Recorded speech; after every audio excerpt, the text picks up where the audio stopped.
Hi everybody, Luke Filmboss here, and today I'm going to be doing sort of a triple header with my movie reviews. I've had two movies that I've been meaning to review for a couple weeks now, but I just have kind of been falling behind on my schedule, so I decided to wrap them into this one big video with the release of Spider-Man No Way Home coming out, and I'm going to be reviewing that last, and it's not going to be very long because there is almost no way to talk about this movie without spoiling like the gazillion things that you could spoil. So I'm just going to leave it very bleak and bland, but we'll get to that when we get there.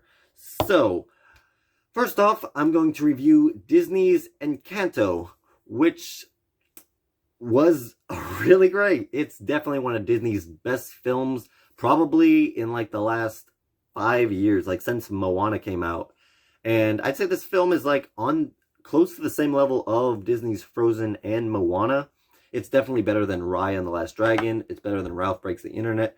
It's better than Frozen 2. It's better than quite a few other Disney animated films that have come out recently, even before Moana. Like, this is like one of those top tier Disney musicals. Gorgeous visuals, amazing music. I love these songs. They just like give you the feels, most of them, and some of them are just like bops, like catchy. And so overall, I would just say this movie really takes its characters seriously, and even if you don't like, your situations aren't exactly like the characters' situations, like each character is made so that everybody can sort of relate to what the characters are going through, and that really helps with the emotional side of things that get you invested in what's going on with these characters. The story was like small scale, but yet kind of big scale at the same time. Like, it's not an adventure where you go out into other places, but like it's stationary in like one like little village or whatever. But yet it makes it seem like this larger than life adventure, and like I love the messages, the concepts. The way I saw Disney's Encanto is that this is a very pro-life film. And you can watch it, and if you agree, then agree. But that's just how I saw this movie. And it like really, like, I was so happy throughout the entire movie watching it. It is a blast. Clever, charming, gorgeous. It's going to be on Disney Plus the 24th of December. But I would say go watch this movie in a theater if you feel safe doing so. It's definitely worth the price of admission, in my opinion.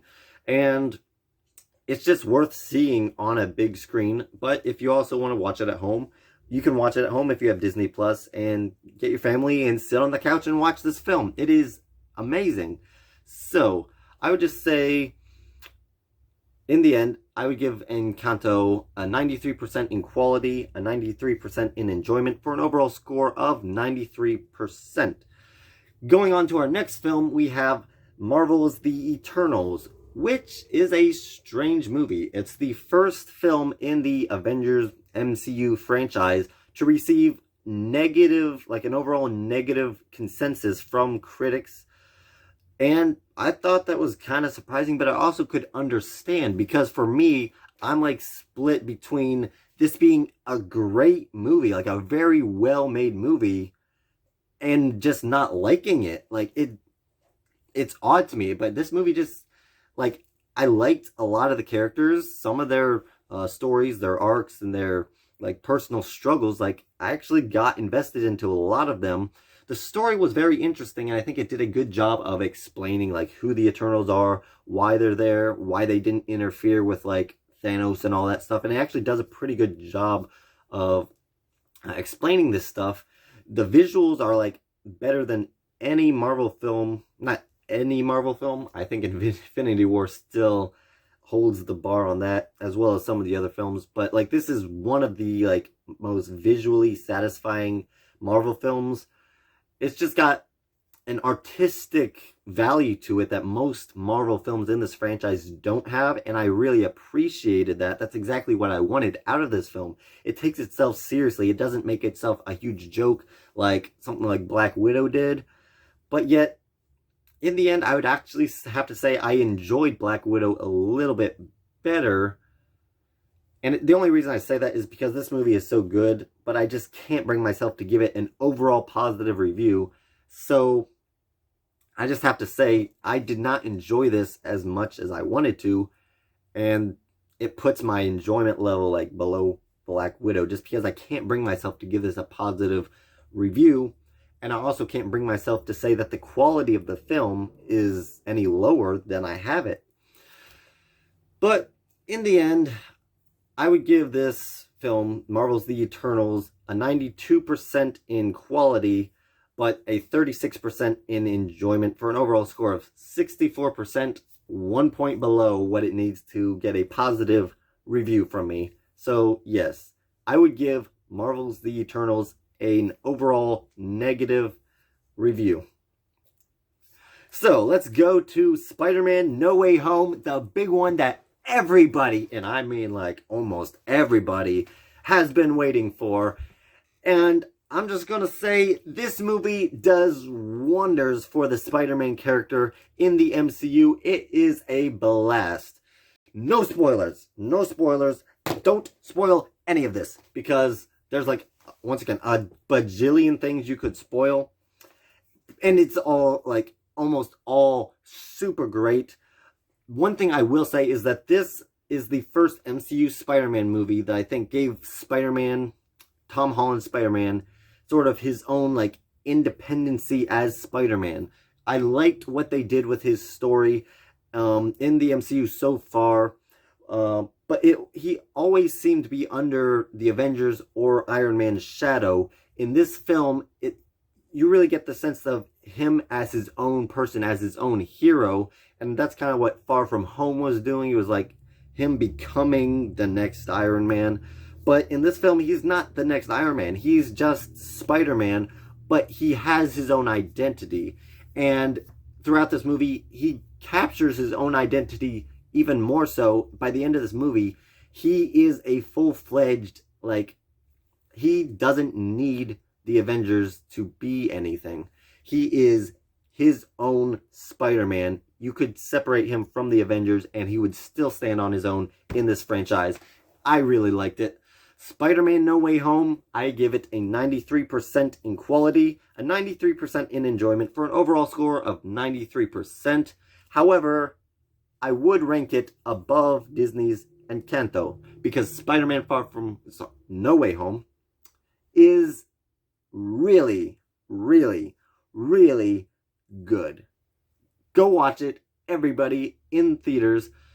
And that brings me to the next point that I was going to talk about in this video because my review was so short, is I wanted to discuss Spider-Man No Way Home box office so far and its box office looking forward, where I think it will land, because this movie is huge. It's already breaking box office records, and I think it's going to continue to do so.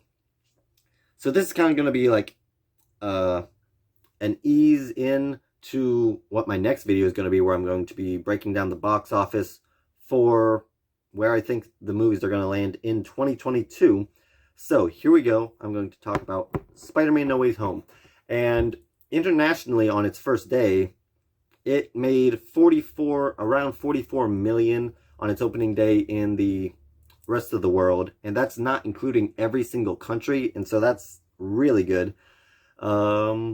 Also, considering the fact that it opened on a Wednesday in other countries, like, its actual weekend days and numbers should be much higher. So internationally, it opened to 44 million. It should make around that same amount, maybe a little bit less on Thursday. We don't have the numbers in yet, but over the weekend, it should be bringing in between 50 to 70 million on a daily basis. So it probably is going to be 250 plus million internationally by the end of its first 5 days. Domestically, in North America is where the big news is happening, because in its Thursday opening night previews, it made 50 million, which is the third biggest opening night previews for any film, just behind Avengers Endgame and Star Wars The Force Awakens, and it was actually pretty close. And for just a Spider-Man movie, although we all have seen the trailers and heard the rumors, so it makes sense that everybody would flock to this movie. But that is big for a standalone Spider-Man film. I know it has Doctor Strange in it, but that is huge. And based on like where the Star Wars films landed in their opening weekends with comparable previews, and where the other Marvel Cinematic Universe movies landed in retrospect to their opening day previews, we're looking at, like, I'd say on a low note, an opening weekend of 210 million, with possibilities of a 300 plus million opening weekend, which is incredible. I think that this is going to top, it's going to be like somewhere in the middle, probably like 260 to 295 million opening weekend. Although I might be just overshooting it. It might just be a lot of the diehard fans coming out opening night, and then they're just going to start easing off. But I don't think, because based on like every other movie, that's not how it works. Like, movies that open this big on opening night typically have decent legs. Like, they don't have incredibly strong weekend legs, but they are much bigger than a lot of analysts I've been seeing predict. I don't think that this movie is going to slow down anytime soon, but we'll know tomorrow with the opening day number. That's where you can really see how well it's going to do during the rest of the weekend.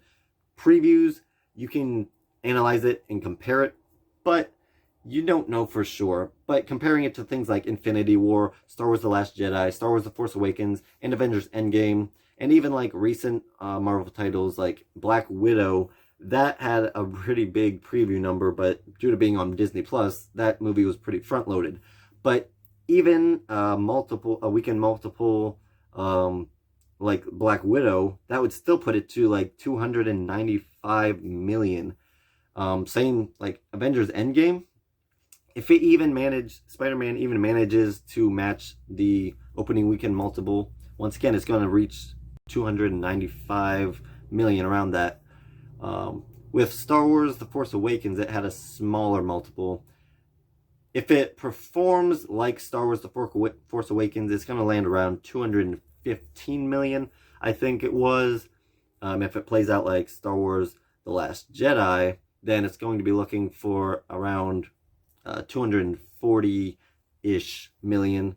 And if it plays like Infinity War, it's going above 300 million. So like I said, we don't have anything to compare apples to apples, but things are looking good. I'd say it's going to, at least on like a low note, in my optimistic yet very reasonable presumption based on these previews, is that it's going to easily make over 250 million, which would put it as the third highest opening weekend. And if it can beat 260 million, it's going to be the second largest opening weekend of all time.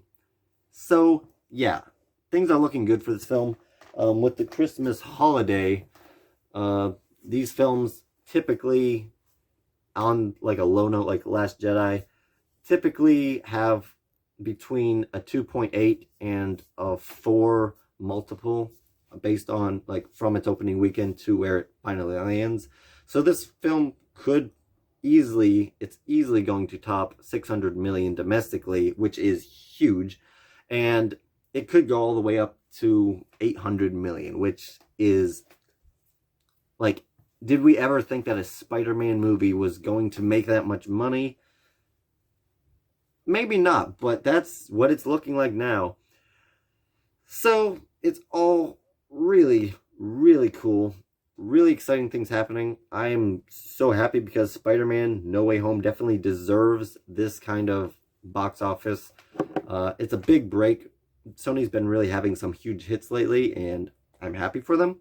Thanks everybody for watching. Please like, comment, and subscribe, and hit that notification bell to help you be on the lookout for more videos from Luke Film Boss. Bye.